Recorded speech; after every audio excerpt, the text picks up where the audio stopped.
You ask Tiger to solve. This deals with linear equations with one unknown. The final result is t equals 25/2. Let's solve it step by step. Simplify the expression. Break up the fraction. Find the greatest common factor of the numerator and denominator. Factor out and cancel the greatest common factor. Group all constants on the right side of the equation.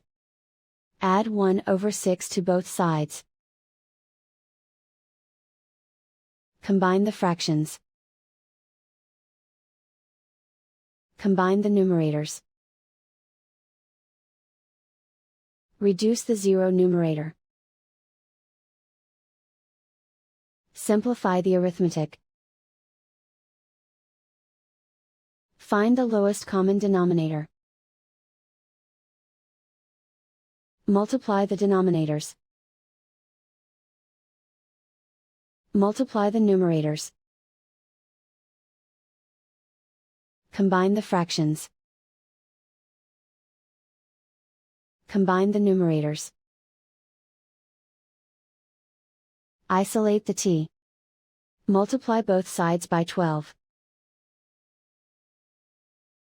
Group like terms.